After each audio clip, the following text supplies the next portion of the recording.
Greetings and welcome back to another video in my Chronicles of an Introvert series. So today I figured I'd do something a little bit different and talk about something that I literally don't talk about enough, and that would be my debut novel, The Masterpiece, which was released in 2018, but then I re-edited it and did a revised edition which I released this year. And so today's video is just going to be me giving you 3 things to know about my novel, The Masterpiece. If you have seen this novel somewhere on my social media and you just didn't know if this is a novel for you, then this video is for you.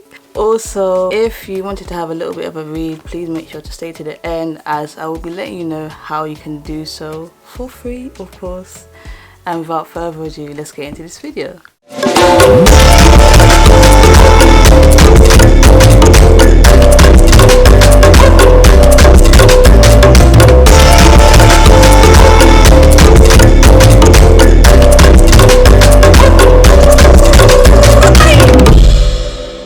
First, just a quick overview. I'm going to read an updated blurb that I have on my laptop, and it goes as: our world is much more than we imagined when our blindfold falls. Princess Calista has always wandered beyond the walls of Elburn, but as an elite supreme warrior, she has never set foot outside of her home. After the Kutawala invaded the Surfar, her kingdom was the only one left standing out of the 6 dynasties. When finally given her first solo assignment to Kamar, the eagerness to uncover what has just been stories quickly turns into something much more, with the stranger awaiting her arrival. With an introduction into a world that shouldn't be, a legend spoken of in relation to her divine purpose, the voice thawing at the back of her mind presses her into the unknown, where the truth will either lift her to greater heights or encourage her fall into her lower self. Either way, she will never be the same. So the first thing to know about my novel is this is a character-driven novel where Calista, as I mentioned in the blurb, is a princess of the 1st dynasty but also an elite supreme warrior. Now in this world of a surfer, which is like a mother universe in itself to the wider universe, it is home to 6 dynasties, but due to the civil war now there's only one that remains, and that one is where Calista comes from, which is the 1st dynasty in Elburn. And so she takes her first assignment to Kamar to uncover the 6th dynasty disappearance during the civil war, because obviously there were a lot of stories that became like a cryptic past to Elburn. But in journeying to Kamar, that's where like her journey begins, because she's never set foot outside of her kingdom. And in going on that first assignment, she not only finds a world that shouldn't really exist, but also finds a world in her that she needs to know about. The main thing for Calista is knowing and dispelling that whole stigma of being in ignorance and not like seeking truth. The main thing that drives her is seeking her father's approval, which she never really obtained, even as she went from becoming like a trainee to an elite supreme warrior. But I guess she always felt some type of way about it, because she was also a bearer of the blue flame, and that in itself is what kind of alienated her in her society, even though she's not the first one to hold such power. Calista is the first character that I essentially rounded into something more human than something just like a figment of my imagination.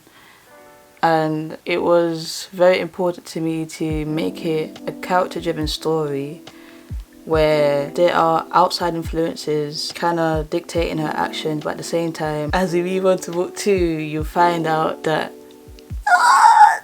it'll be a spoiler, but you find out that everything isn't as it seems, and she has more control of her reality than she thinks she does. But her main plot device is change and going through those phases internally and also externally, especially as it's not just an assignment, it's not just uncovering a truth that her people decided to create stories about.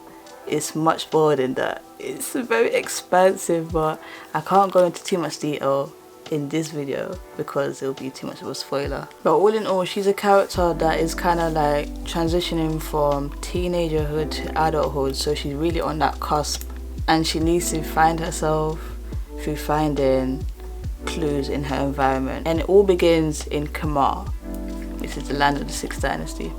The second thing to know about this novel is it is the first novel in my series The Shadow I Cast, and although it starts off with Callista, best believe I have a whole range of characters that will cross over into other series, such as my second series, The Rise to the Occasion, which is more in like the real.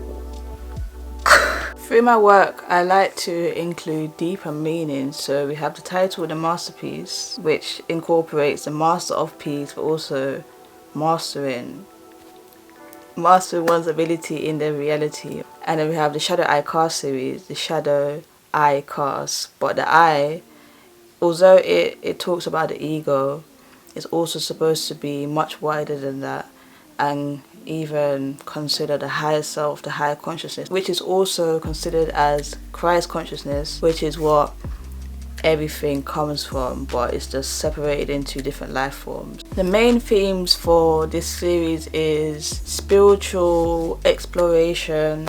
So with this novel, I incorporate a lot of Kemetic spirituality with the symbols such as the Eye of Horus, the Ankh, and a bit of Ma'at philosophy. But also another theme would be psychology and exploring one's own mind, but also attaching that to the environment. A bit of mysticism, going beyond the physical and what is seen, what is felt, what is beyond like the 5 senses, and would just be like a higher power.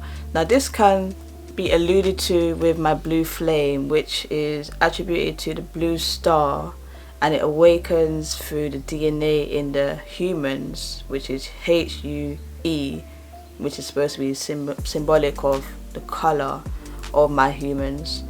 And normally it's a bit black blue, but there is that variation where it's darker brown, light brown, but just black as a whole. Callista is one of those key people in today's reality that harnesses the blue flame, and it has like its spiritual components. It is literally the purest and most potent energy that anyone could like possess on a surfer.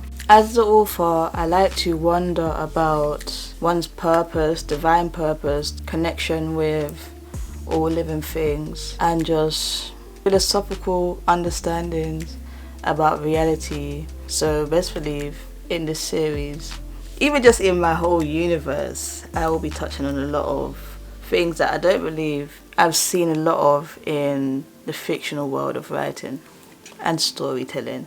But my take on it is more speculative, and this leads me on to my third thing about my novel, and that is it is written in the genre of Afrofuturism, reimagining Africans in the future, but also bringing along their culture, their language, their own psychological understandings, and seeing how beyond like slavery and oppression, how Africans would live in the future. A lot of people tend to bring it into space and thinking of them as aliens, but I wanted to do more of a deeper dive into it.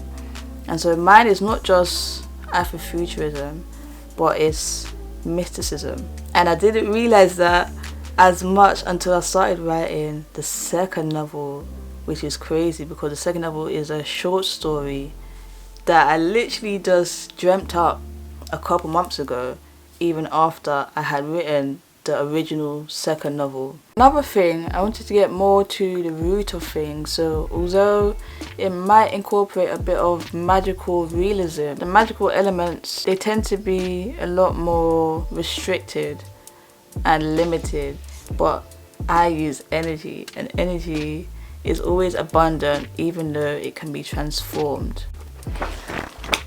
So if you made it this far to the end of the video, clap it up. If this novel has interested you, even just to the slightest degree, you can read the first 3 chapters for free by subscribing to my mailing list, and I will plug the link below. I hope you enjoy my masterpiece, my creation, my expression, and thank you guys for watching, listening to this slight author interview. Comment down below your thoughts and feelings about what I've created, maybe what you'd want me to talk about in regards to this. Like this video, subscribe if you haven't already, tell a friend to tell a friend, and I'll catch you guys in another video. Peace.